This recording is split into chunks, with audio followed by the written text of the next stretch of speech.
A woman forgotten by the world and abandoned by the man she loved sits in the back of a silent courtroom. For 20 years, she raised their twin children alone, erased from his glittering life of power and luxury. Today she has been summoned to hear the final will of the man who broke her. His young, glamorous mistress sits in the front row, poised to inherit an empire. But a dusty, 20-year-old document is about to be read, and it holds a secret that will turn this temple of justice into a theater of ruin. The mistress thinks she's won, but she's about to learn that the past never truly dies. And today, it has come for everything. The rain fell in relentless, slanting sheets against the window of their small apartment, blurring the vibrant lights of the city into a watercolor mess. Inside, the silence was heavier than the storm. Mariam clutched a small white stick in her trembling hand, the 2 pink lines, a stark, undeniable confirmation. Pregnant. Not just pregnant, but as the doctor had confirmed that morning, with a mixture of shock and awe with twins.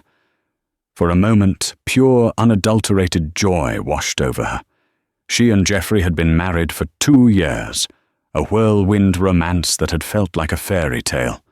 He was brilliant, ambitious, and utterly captivating, a man who seemed destined to conquer the world. They were going to have a family. 2 babies. A boy and a girl, she hoped. She waited for him to come home, the plastic stick wrapped in tissue paper inside her pocket, her heart thrumming with a nervous, happy rhythm. When Geoffrey finally walked in, shaking the rain from his expensive trench coat, his face was a mask of cold resolve she had never seen before. Mariam, he began, not even bothering to kiss her hello. "We need to talk." The joy in her chest turned to ice. He walked over to the small desk by the window, where his briefcase sat. He wasn't looking at her, but at the sprawling city below, a landscape of opportunity he was already claiming as his own. "I've been offered a partnership at the firm," he said, his voice flat. "It's a major step, the kind of opportunity that sets a man up for life. There will be dinners, galas, networking, a certain image to maintain." "Geoffrey, that's wonderful." Mariam started moving towards him. "We should celebrate. And I have some news, too, the most incredible news." "Let me finish." He cut her off, turning to face her. The warmth she had always found in his eyes was gone, replaced by a chillingly pragmatic light. "This life, the one I'm about to step into, requires a certain kind of partner. Someone unencumbered. Someone who can move in the right circles without complications." The word hung in the air between them. Complications. Mariam's hand instinctively went to her still flat stomach. "What are you saying? I'm saying this isn't working." He said, the words clipped and brutal. "This marriage, this life, it was a stepping stone, Mariam. I'm on the main road now, and it's a road I have to walk alone." The room began to spin. She could hear the blood roaring in her ears, a sound that drowned out the drumming of the rain. A stepping stone. "Geoffrey, I'm your wife. I love you. We built this life together. You think this is a life?" He scoffed, gesturing around their modest apartment. "This is a starter kit. I'm moving on to the real thing." Tears streamed down her face as the full, horrifying reality of his words crashed down on her. He was leaving her. Just like that. She pulled the pregnancy test from her pocket, her last desperate card. "But you can't. Geoffrey, I'm pregnant." He looked at the test, then back at her face, and for a fleeting second, she saw a flicker of something, shock, maybe even fear, but it vanished as quickly as it came, replaced by that same icy determination. "Then it's even more imperative that we end this now," he said softly, his voice a venomous caress. That is a complication I simply cannot afford.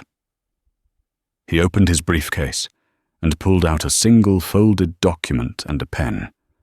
Divorce papers, already prepared. "I'll be generous," he said, as if discussing a business transaction. "I'll give you the apartment and enough to get by for a few months. But you will not use my name, and you will not contact me. Ever. The child or children are your responsibility." He then pulled out another separate document, a single page of dense legal text. "And this," he said, pushing it across the table, "it's a formality. A quitclaim on any future interest in my business ventures. A clean break. My lawyers drafted it. Sign it and you'll get the settlement." He also handed her a sealed envelope. "This is a personal instrument, a parting gift for your trouble."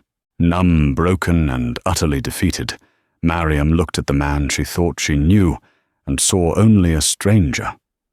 The love of her life was a monster. Through a blur of tears, she scrawled her name where he pointed. She didn't read the words. What was the point? He was erasing her, and he was holding all the power. He took the signed divorce papers, leaving the other document, and the sealed envelope on the table. He didn't look back as he picked up his coat. "Goodbye, Mariam," he said, and walked out the door, leaving her alone with the storm, the silence, and the two tiny heartbeats that were now hers, and hers alone. The fairy tale was over. A long, hard road had just begun. Mariam collapsed onto the floor, her sobs lost in the sound of the rain clutching the sealed envelope that felt more like an insult than a gift. The first few years were a blur of sleepless nights, diaper changes, and a constant gnawing fear. Mariam Hart became Mariam Lutfallah, again shedding the name of the man who had discarded her like a piece of trash. The settlement money he'd provided was a pittance, barely enough to last 6 months, let alone raise 2 children. The apartment he'd generously left her was a rental, and the lease was up in a year. She was utterly alone. Her own parents had passed away years before, and Geoffrey had systematically isolated her from her few remaining friends, deeming them not ambitious enough. Staring at her 2 beautiful babies, Owen and Iris, sleeping soundly in their shared crib, Mariam knew that despair was a luxury she couldn't afford. The fire of a mother's love burned away the last of her tears and forged something new, in their place steel. She moved to a small, affordable town 3 states away, a place where no one knew her story. She took on 2, sometimes 3 menial jobs at a time, waitressing cleaning offices, stocking shelves overnight. Every spare dollar was saved. Every waking moment not spent with her children was spent working. The sealed envelope Geoffrey had given her remained unopened, tucked away in a box of old photographs. She couldn't bear to look at it, viewing it as the final, patronizing insult from a man she now despised. When Owen and Iris started school, Mariam used the precious hours of the day to study. She enrolled in online community college courses, first in business management, then in culinary arts, channeling her passion for baking into a tangible skill. The late nights were no longer filled with worry, but with textbooks and flour-dusted hands. She started small, selling cakes and pastries from her tiny kitchen to local cafes. Her reputation grew. People loved her creations, not just for their taste, but for the heart she poured into them. Within 5 years, she had saved enough for a down payment on a small, run-down storefront on Main Street. She named it the Twin Loaf. The bakery became the heart of the community. Mariam was there before sunrise, her hands skillfully kneading dough, and she was there long after sunset, balancing the books. Owen and Iris grew up in that bakery. They did their homework at a small table in the corner, the air filled with the scent of cinnamon and melting chocolate. They learned the value of hard work, not from lectures, but from watching their mother build an empire from nothing. 20 years passed. The tiny storefront expanded into the adjacent building. The Twin Loaf became a beloved regional brand with 2 more locations in neighboring towns. Mariam was no longer the broken woman Geoffrey had left behind. She was a respected business owner, a pillar of her community, and a proud, loving mother. Owen was studying law at the State University, a quiet, intense young man with his mother's sense of justice. Iris was a budding artist, a free spirit with a fierce loyalty to her family, attending a prestigious art school on a scholarship. They knew the truth about their father, not a sugar-coated version, but the raw, painful story of his abandonment. It had not made them bitter, but had instead bound the 3 of them into an unbreakable unit. One crisp autumn afternoon, as Mariam was boxing up a custom wedding cake, a man in a sharp suit walked into the bakery. He looked starkly out of place amongst the cozy decor and sweet aromas. "Are you Miss Mariam Lutfallah?" he asked, his tone formal. "I am," Mariam said, wiping her hands on her apron. The man handed her a crisp, legal-sized envelope. "You've been served," he said, and turned and walked out, without another word. With trembling fingers, Mariam opened the envelope. Her heart hammered against her ribs as she read the legal jargon. It was a summons, a formal notice to attend the probate court reading of the last will and testament of one Geoffrey Hart. He had died suddenly, a massive heart attack at the age of 48. The room seemed to tilt. After 20 years of absolute silence, 20 years of being a ghost, he had pulled her back into his world. A cold dread mixed with a surge of old anger washed over her. His mistress, a woman named Beatrice Croft, who was often splashed across society magazines, was petitioning to be named the sole executor of his vast estate. The summons was a legal formality, notifying any and all potential heirs. She almost threw the letter away. What could he possibly have to say to her now? What sick game was he playing from beyond the grave? But that night, as she looked at her children, now young adults on the cusp of their own lives, she knew she had to go. Not for herself, not for any hope of money, but for them. For the 2 children he had never met, never acknowledged, never loved. This was the final chapter of a story he had started 2 decades ago, and she would be there to see it end.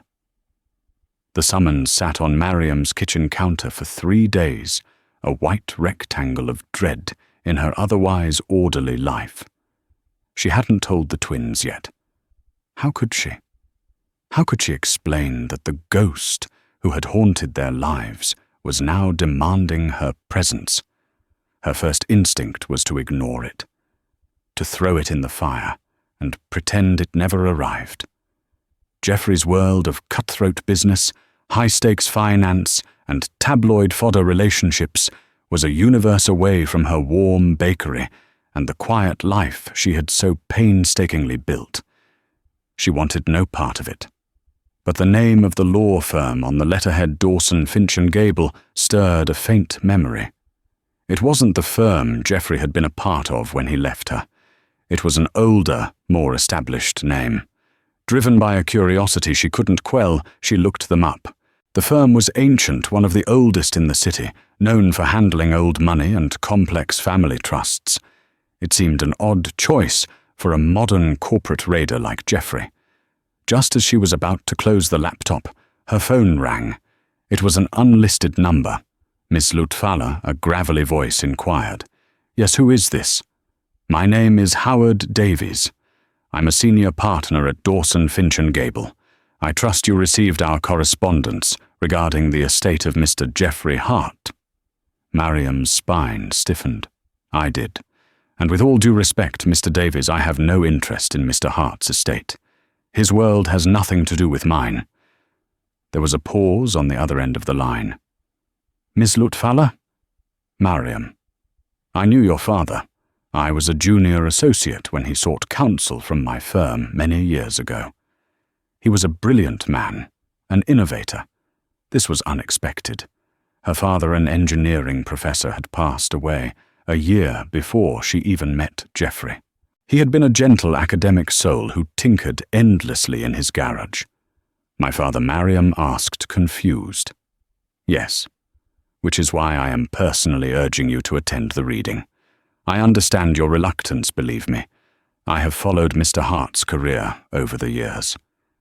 But I must impress upon you that your presence is not merely a formality. It is essential. His voice was imbued with a strange urgency. Before Mariam could question him further, another call beeped through. She glanced at the screen. It was a number from the city. On a gut feeling, she put Mr. Davies on hold. "Hello, is this Mariam Lutfallah?" The voice was sharp, polished, and dripping with disdain. It was a voice accustomed to getting what it wanted. "It is." "This is Beatrice Croft," the woman announced, as if Mariam should be honored. "I'm sure you know who I am. I'm calling about this ridiculous legal notice you were sent. Let me be perfectly clear. You are not welcome.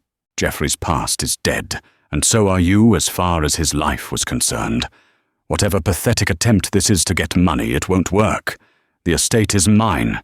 Stay away, or I will have my lawyers bury you in litigation you can't possibly afford. Do you understand me, little Baker?" The sheer audacity, the venomous condescension, sent a hot flash of anger through Mariam. The fear and confusion she'd been feeling were burned away by pure, cold rage. The little Baker had survived 20 years without a damn thing from Geoffrey Hart. She had built a life, a business and a family with her own 2 hands. "Thank you for your call, Ms. Croft," Mariam said, her voice dangerously calm. "Your concern has been noted. I will see you in court." She hung up before Beatrice could respond and switched back to the other line. "Mr. Davies, I've changed my mind. Tell me when and where." That evening she sat Owen and Iris down at the familiar kitchen table, the scent of cooling bread still hanging in the air. She laid the summons out between them and explained everything, the news of Geoffrey's death. The summons, the strange call from the old lawyer, and the threatening call from his mistress. Owen's face hardened, his jaw set in a protective line that reminded her so much of her own father. "She threatened you, after everything he did." Iris, ever the more emotional of the two, reached across the table and took Mariam's hand. "Mum, you don't have to do this. We don't need anything from him. We have you. That's all that's ever mattered." "I know, sweetie," Mariam said, squeezing her hand. "And I'm not going for money. I'm going because for 20 years he pretended you didn't exist. He tried to erase us. And that woman, his partner, thinks she has the right to threaten me, to call me a nobody." She looked at her 2 incredible children, the living, breathing proof of a love Geoffrey had tried to discard. "He doesn't get the final word. We do. We are going to walk into that courtroom, and we are going to show them what he threw away. We will do it with dignity and strength. We will do it for us." A silent understanding passed between them. This wasn't about an inheritance. It was about closing a painful chapter on their own terms. It was about standing up together as a family. Mariam went to her bedroom and pulled out an old, dusty box from the back of her closet. Inside, beneath faded photos of her parents, was the sealed envelope Geoffrey had given her all those years ago. For the first time, she felt no pain looking at it, only a cold resolve. She took the envelope and the other legal document he'd left her and placed them in her handbag. Whatever they were part of the story. And she was finally ready to hear the end of it. The drive to the city was a journey back in time. As the familiar skyline rose to meet them, a knot of anxiety tightened in Mariam's stomach. This was Geoffrey's city, a concrete and glass monument to the ambition that had consumed him. Every towering building seemed to sneer down at them, a reminder of the world she had been exiled from. Owen drove his hand steady on the wheel, his expression unreadable. Iris sat in the back, sketching furiously in her notepad, channeling her nervous energy onto the page. Mariam looked at her children, now 20 years old. They were adults, strong and compassionate, the two best parts of her life. They were her victory. Whatever happened today, she had already won. They had booked a room in a modest hotel, a stark contrast to the 5-star opulence Geoffrey had undoubtedly favoured. Mariam had insisted on paying for everything herself. She would not accept a single thing from his estate, not even a court-mandated travel stipend. She chose her outfit with care, a simple, well-tailored navy blue dress, elegant but understated. It was the uniform of a woman who was confident, successful, and owed nothing to anyone. Owen wore a dark suit, looking more like a young lawyer than a student, and Iris wore a gracefully simple black dress, her artistic flair showing only in a unique silver necklace she had designed herself. They were the Lutfalas, a united front. The probate court was housed in a formidable old building of granite and marble. Its grand echoing halls were designed to intimidate, to make the individual feel small and insignificant. As they walked towards the designated courtroom, they felt the shift in atmosphere. The air grew thick with the scent of expensive perfume, leather, and entitlement. Whispers followed them down the corridor. "Who are they? I didn't know Geoffrey had other relatives." And then they saw her. Beatrice Croft stood at the centre of a small, sycophantic crowd, holding court like a queen. She was exactly as she appeared in the magazines, tall, impossibly thin, draped in designer clothes, and dripping with diamonds that flashed cruelly under the courthouse lights. Her face, a masterpiece of cosmetic subtlety, registered a flash of surprise, then hardened into a mask of pure contempt as she saw Mariam and the twins. She deliberately turned her back on them, a clear and public dismissal. The message was obvious. You do not belong here. Mariam felt a tremor of her old insecurity, the feeling of being the girl from the wrong side of the tracks. But then she felt Owen's hand on her arm, a steady grounding pressure. She looked up and met his gaze, and saw her own strength reflected back at her. They took their seats at the back of the courtroom, a small island in a sea of pinstripes and silk. The room was packed. On one side sat Geoffrey's corporate cronies, men with predatory smiles and cold eyes. On the other sat Beatrice's friends, society women, who looked at Mariam and her children as if they were an unpleasant smell. At the front, Beatrice sat next to a sleek, expensive-looking lawyer. She leaned over and whispered something to him, and he glanced back at Mariam's family, a smirk playing on his lips. An elderly man with kind eyes and a slightly stooped posture approached them. "Mrs. Lutfalla?" he asked softly. It was Howard Davies. "Yes," Mariam replied, shaking his offered hand. "I'm so glad you came," he said, his gaze flicking briefly to Owen and Iris with an expression of deep sympathy. "Please don't let this atmosphere intimidate you. Just listen. That's all you need to do." He gave her a small, reassuring nod before retreating to a seat on the other side of the aisle. The door to the judge's chambers opened, and a bailiff called out, "All rise." An imposing judge with a mane of white hair entered and took his seat, the Honourable Judge Albright presiding. "Be seated." The room fell silent. Judge Albright looked over the documents before him, his expression stern. "We are here for the reading of the last will and testament of Geoffrey Hart. I am aware this is a high-profile estate, and emotions may run high. I will tolerate no outbursts. Is that understood?" A murmur of assent went through the room. Beatrice sat a little straighter, a smug, proprietary smile on her face. This was her coronation. Mariam took a deep breath, her heart pounding a steady, defiant rhythm. She was ready. The ghosts of the past were all gathered in this room, and it was time to face them. Judge Albright adjusted his spectacles and picked up the thick, professionally bound document that represented the sum of Jeffrey Hart's life. The air in the courtroom was electric with anticipation. For the corporate sharks, it was about the fate of a multi-billion-dollar empire. For Beatrice Croft, it was about the validation of her entire existence. For Mariam, it was about an ending.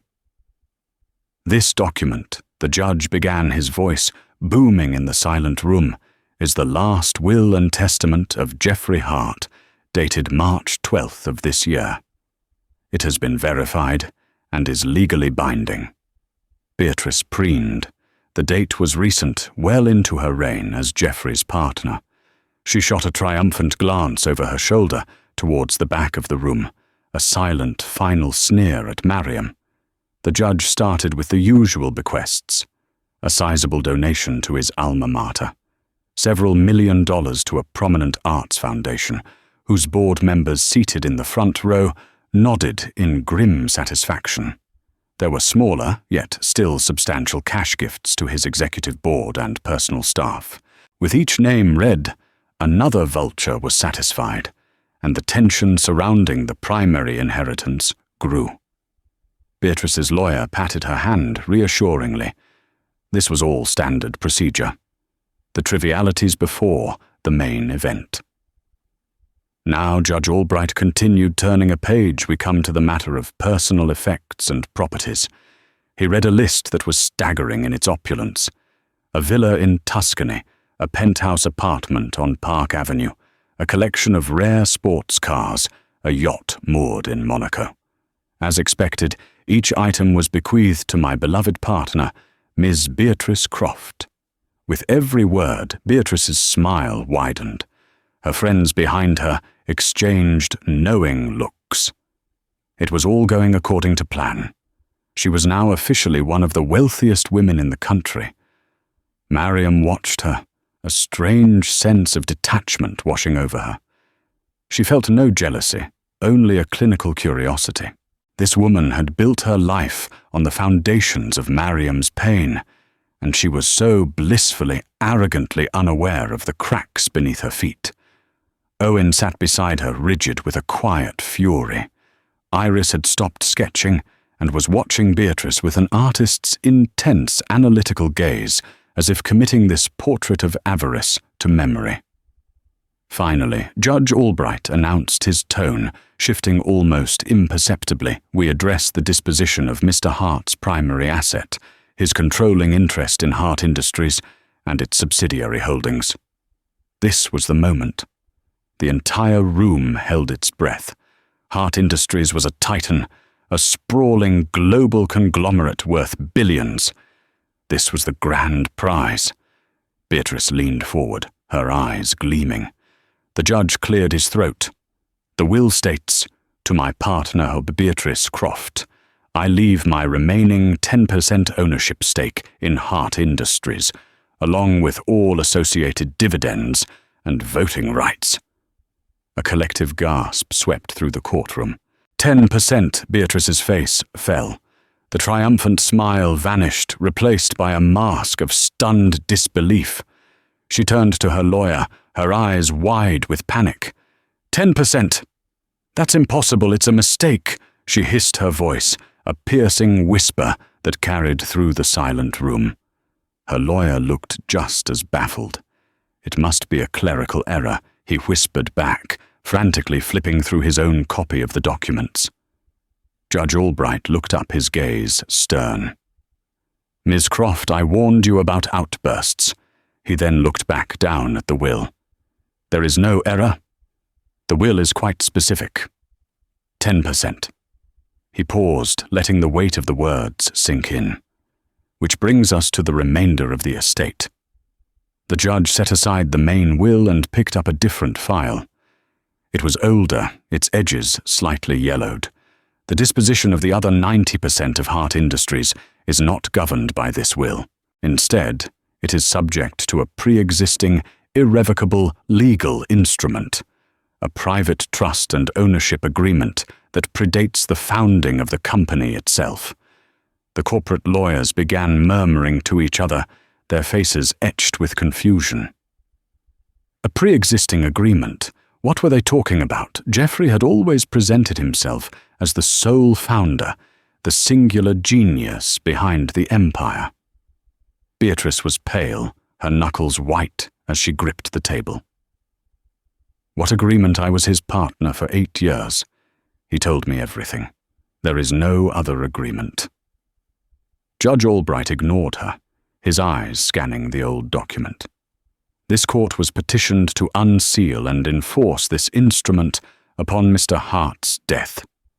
It is a founding charter for a holding company named LP Innovations. He looked up at the bewildered faces in the courtroom. According to this document, LP Innovations was the original entity that held the patents and seed capital for the technology that would eventually become Heart Industries. Mr. Hart was appointed managing director, entitled to a generous salary and a 10% stake for his managerial role. The remaining 90%, the controlling interest, was to be held in trust for the sole primary owner of LP Innovations. The judge paused, his gaze sweeping across the room before landing with deliberate, profound weight on the woman sitting quietly in the back row. He looked directly at Mariam, a woman he had a binding fiduciary duty to, the founder and majority shareholder, Ms. Mariam Lutfalla. The courtroom, which had been buzzing with a low hum of anticipation, fell into a profound and sudden silence. Judge Albright's words, "To my partner Beatrice Croft, I leave my remaining 10% ownership stake," seemed to hang in the air, refusing to dissipate, a collective auditory hallucination that no one could quite process. Beatrice's mind went blank. The triumphant smile on her face didn't so much fall as it froze a grotesque mask of joy that no longer matched the script. Her brain frantically tried to rearrange the words into a sentence that made sense. 100%, he must have said. Or maybe 10% is to be given to charity, and the rest? 10%.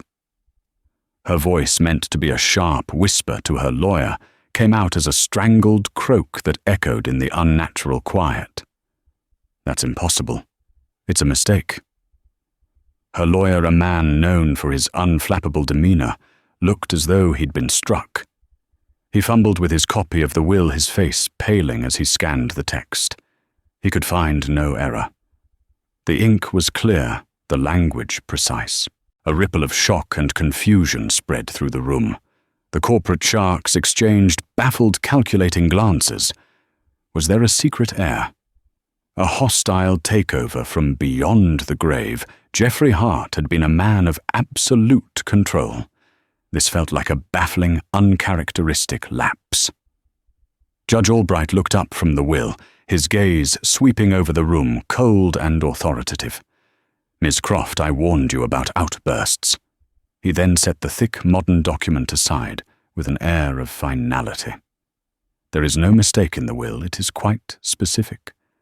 He then reached for a different file, one that had been sitting separately on his bench. It was an older, thinner folder, its edges yellowed with age, held together by a simple string tie. The contrast was stark. One was the legacy Geoffrey had publicly crafted, the other a secret he had buried. This, the judge announced, his tone, shifting, becoming heavier with historical weight, is because the disposition of the other 90% of Heart Industries is not and has never been governed by Mr. Hart's personal will. Instead, it is subject to a pre-existing, irrevocable legal instrument, a private trust and ownership agreement that predates the founding of Heart Industries itself. Mariam felt a strange jolt, a flicker of something deep in her memory. At the back of the courtroom, she sat perfectly still, a statue in a sea of turmoil. While Beatrice was panicking, Mariam was simply trying to breathe. The judge untied the string on the old folder with deliberate care. This court was petitioned by the trustees, the firm of Dawson, Finch and Gable, to unseal and enforce this instrument upon Mr. Hart's death. It is the founding charter for a holding company established 21 years ago. The company was named LP Innovations. LP. The initials hung in the air, and for Mariam they were a key, turning a lock deep within her mind. A torrent of fragmented memories dormant for 2 decades began to rush forward. Her father in his garage workshop, the scent of solder and ozone in the air, his face alight with the joy of discovery. He was holding up a circuit board, explaining with breathless excitement the revolutionary data compression algorithm he had perfected. "It'll change everything, Mariam," he'd said. "The way we store and send information." Another memory her father, weeks later, spreading legal papers across their kitchen table. "A patent application. You sign here as a co-owner," he'd insisted. "You are my inspiration, honey. And besides, we must always keep it in the family. LP Innovations, Mariam Lutfallah Innovations." Her own name entwined with her father's legacy. According to this document, the judge's voice cut through her reverie, pulling her back to the charged courtroom LP. Innovations was the original entity that held the patents and seed capital for the technology that would eventually become the bedrock of Hart Industries. Mr. Jeffrey Hart, a promising young executive at the time, was appointed managing director of this holding company. Beatrice was on her feet now, her lawyer's restraining hand brushed aside. What agreement? "What are you talking about? Jeffrey was the founder. It was his genius. His vision." Judge Albright didn't even look at her. He continued as if she hadn't spoken. Mr. Hart was empowered to leverage this intellectual property to found a new corporation. In exchange for his managerial expertise and lifelong stewardship, he was granted a generous salary and a 10% stake in the venture. The remaining 90%, the controlling interest of everything that followed, was to be held in trust for the sole primary owner of LP Innovations. The room was utterly silent now, every person leaning forward caught in the inexorable pull of the judge's narrative. This wasn't just a will reading. It was an exhumation. Mariam's heart was hammering against her ribs, a frantic, wild drumbeat. She could feel Owen's hand finding hers, his grip tight and grounding. Iris on her other side was frozen, her artist's eyes wide, taking in every flicker of emotion, every nuance of the unfolding drama. Judge Albright paused, looking up from the ancient document. His gaze swept past the stunned faces of the board members, past the gaping mouth of Beatrice's lawyer, past Beatrice herself, who now stood trembling, a statue of rage and confusion.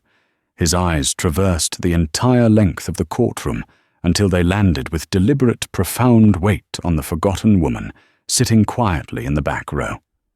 He looked directly at Mariam, a woman to whom Mr. Hart had a binding, lifelong fiduciary duty.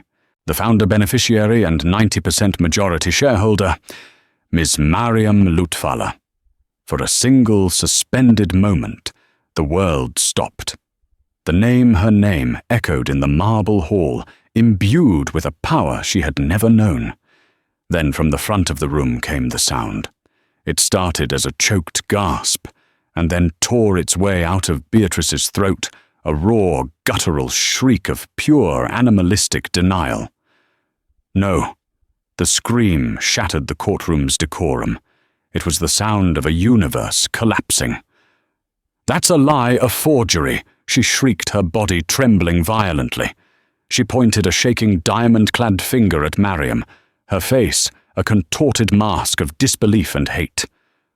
Her he left me for a reason, because she was nothing, a small-town baker. He built it all. It was his work, his struggle. It is mine. Judge Albright slammed his gavel down the sharp crack like a gunshot. "Miss Croft, I will have you held in contempt." But it was too late. The room had descended into chaos. In the midst of the pandemonium, Mariam's mind, strangely clear, was performing a final horrifying calculation. Her hands, moving with a will of their own, reached into her handbag. Her fingers brushed against the 2 pieces of paper she had carried for 20 years. The sealed envelope felt heavy, a repository of old pain. With trembling fingers she tore it open. Inside was not a letter, but a single ornately printed stock certificate. It was for 900 shares of a company called LP Innovations. Tucked behind it was a small folded note written in Geoffrey's arrogant slanted script. She unfolded it. "Consider this severance. I doubt you're smart enough to ever figure out what it's worth." The breath left her body in a painful rush. The sheer, breathtaking cruelty of it. The arrogance. He hadn't just discarded her.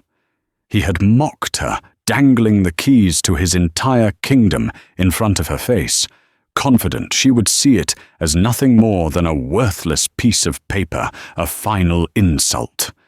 Her shaking fingers went to the other document, the one he'd slid across the table in that rain-lashed apartment, the one she had signed through a blur of tears.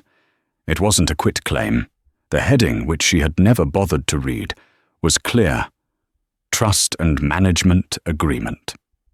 Her signature wasn't a relinquishment, it was an appointment. She had formally legally named Geoffrey Hart as the manager of her own company.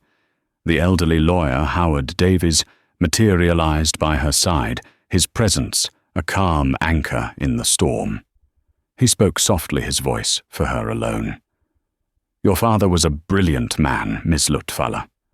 But he was cautious. He saw Geoffrey's ambition and didn't fully trust it. He had my firm draft this agreement to protect his legacy and to protect you."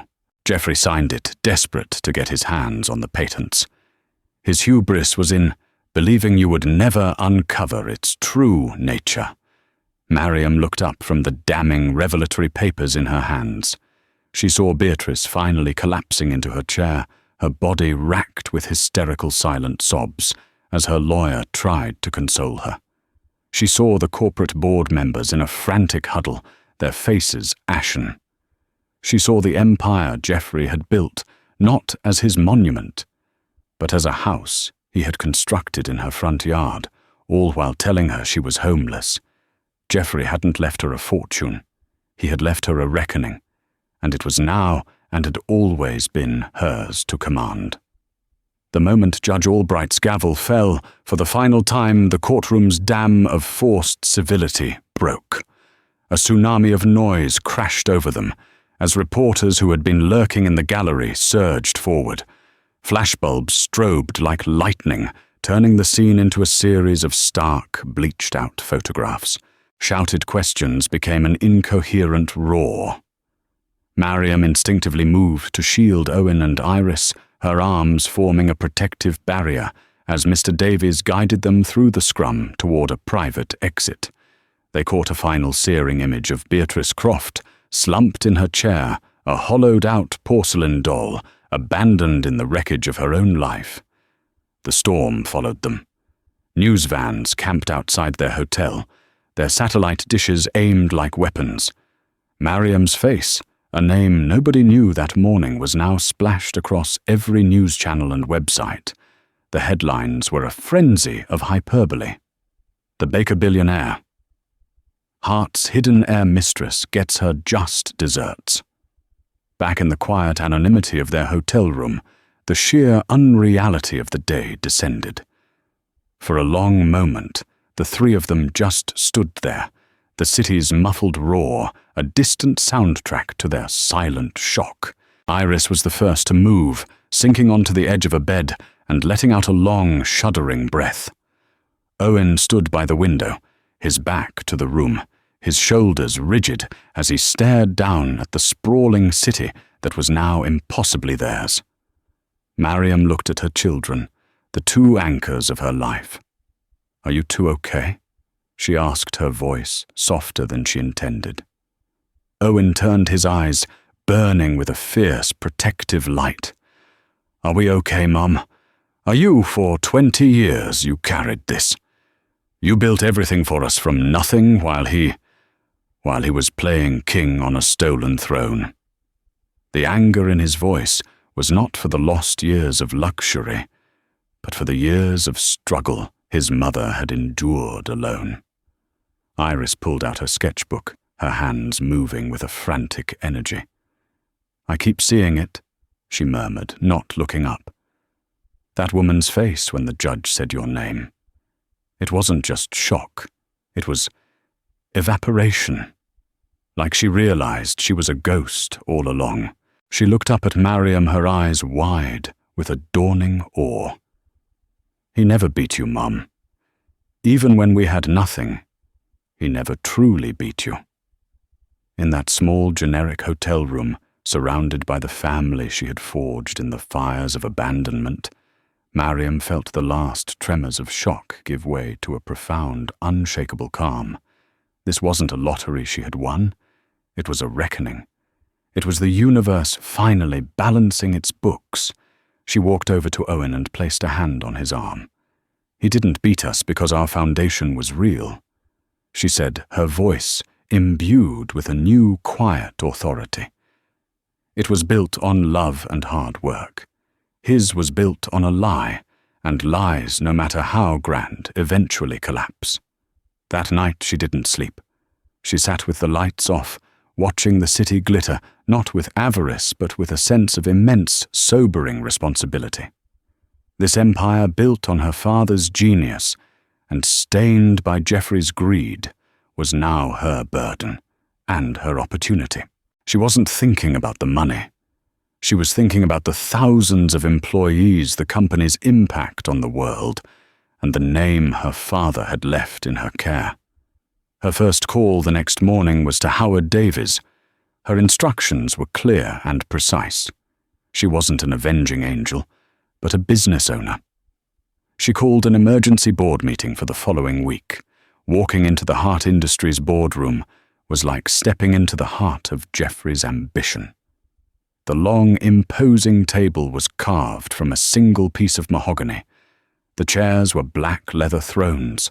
Floor-to-ceiling windows displayed a panoramic view of the city, a conquered territory laid at the feet of its master. The air was thick with the scent of power, masculine and suffocating. The remaining board members, men with cold eyes and predatory smiles, were already seated. They watched her walk in their expressions, a calculated blend of apprehension and condescension. They were sizing her up, expecting a grieving widow or a startled baker they could easily manipulate. They did not expect Mariam Lutfala. She entered flanked by Owen and Mr. Davies, and their presence alone shifted the room's dynamics. She didn't take the seat at the head of the table, Jeffrey's seat. She chose a chair at the side, a deliberate move that declared the old hierarchy was dead. "Good morning, gentlemen," she began, her voice resonating with a clarity that commanded attention. The nervous tremor she'd feared was absent, replaced by the steady tone of a woman who had faced far worse than a room full of arrogant men. "I imagine you have many questions. Let me be direct. For the last 20 years, I have been building a business from the ground up. I know what it means to meet a payroll, to manage inventory, to satisfy customers, and to create something of value with my own two hands. I am not a stranger to the world of business. I am simply a stranger to this kind of business." She paused, letting her words sink in her gaze, meeting each man's. "I am not here to destroy Hart Industries. I am here to reclaim its soul." A palpable tension filled the room. This was not the speech they had anticipated. There will be a full transparent audit of all company finances, effective immediately. The aggressive slash and burn practices that this company has become known for will end. Our focus will no longer be solely on the next quarter's profits, but on long-term sustainable growth, on employee welfare, on ethical innovation. We will become a company that builds, not just acquires, that creates, not just consumes. She stood, her small frame commanding the space. You have a choice, she concluded, her voice leaving no room for negotiation. You can embrace this new direction and help me build a company our children would be proud of. Or you can tender your resignation this afternoon. There is no third option. The silence that followed was absolute. It was the sound of Geoffrey Hart's entire philosophy being dismantled in less than 5 minutes. In the weeks that followed, the karma of Geoffrey's life continued its relentless course. As Mariam worked with Mr. Davies to clean the house he'd left behind, the true state of Beatrice Croft's inheritance became painfully public. Geoffrey's personal debts were staggering. His 10% stake was devoured by creditors before she saw a dime. A tabloid photo captured her moving out of the Park Avenue penthouse, the doormen who once bowed to her, now impassively carrying boxes to a simple moving van. Her society friends, who had flocked to her light when it was bright, scattered like insects, whispering that they'd always known there was something fragile about her position. She had been a queen in a rented kingdom, and her lease was up. Months later, Mariam was working in her new office. She had refused Geoffrey's opulent suite, choosing a smaller, brighter space. On the wall hung one of Iris's abstract paintings, a swirl of defiant color. On her desk sat a photo of the twins laughing outside, the twin loaf. It was a room that belonged to her. Her assistant buzzed. Miss Lutfalla, there's a Miss Croft here to see you. She doesn't have an appointment. Send her in. Mariam said, her heart steady. Beatrice was a spectre of her former self. The designer clothes were gone, replaced by a simple, ill-fitting dress. Her face was pale and drawn, the arrogant fire in her eyes extinguished, leaving behind only the hollowed-out shell of her pride. I just wanted to see you, Beatrice stammered, her voice thin. She looked around the modest office, as if searching for an answer. To understand. Why are you doing all this? You could have just taken the money and lived on an island for the rest of your life. Why are you here in this office running all of this? Mariam leaned back in her chair, regarding the woman who had once held her in such contempt. She felt no triumph, no desire to gloat. She only felt a vast, weary pity. Because it was never about the money, Beatrice, Mariam said softly. 20 years ago, the man you loved tried to erase me. He took my father's work, his legacy, and twisted it into this monument to his own ego, all while pretending my children and I didn't exist. He thought I was nothing. You thought I was nothing.